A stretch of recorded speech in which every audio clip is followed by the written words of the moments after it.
reason the person has for presenting biased information, since they're not going to necessarily tell us flat out, but we are able to recognize bias based on the kinds of words that they might use, the diction, things of that sort. So throughout the rest of our lesson, we're going to figure out ways that we would be able to recognize bias.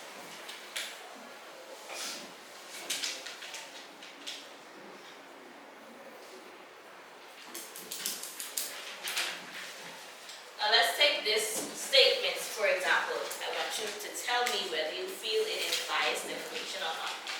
Jenna deserves to be the school valedictorian since she is more intelligent than Jaden, and because Jenna is my best friend. Do you believe that that is biased information? Or biased statement? Very biased statement. Why is it biased? Because right. Good job. Now, ways to recognize bias. The first way is to look for loaded words. Now, these are words that are charged with emotion, whether positive or negative, and they can reveal an author's opinion about his or her topic. Now, emotional biases stem from impulse or intuition, and they tend to result from reasoning influenced by feelings. Once again, that's where emotions come into play.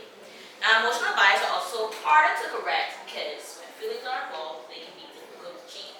If you've already said that you feel a certain way about something, and then you turn around and try to say, well, I don't feel this way anymore. Of course, people are going to think that that is bias, because why are your feelings changing?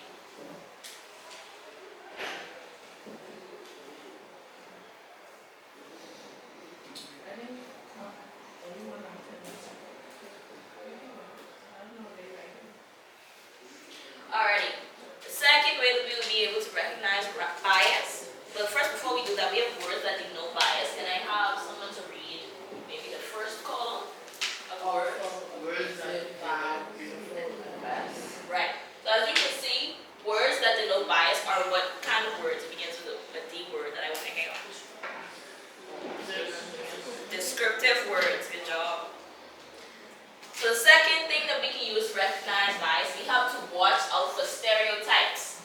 If the author labels an entire group, the writing is most likely biased. For example, if someone were to say black people are violent and engage in crimes more than white people, is that a biased statement? Very. If someone was to say people with lighter skin complexions are kinder, more intelligent, and more capable than those with darker complexions, is that a biased statement? Why is it a biased statement?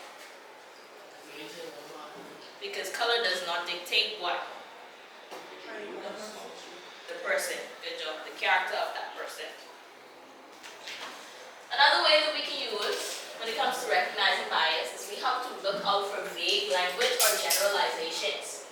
If the author is using specific language, this could be an indicator of bias. For example, a bias statement would be, educators do not consider each child's particular learning style when developing lessons.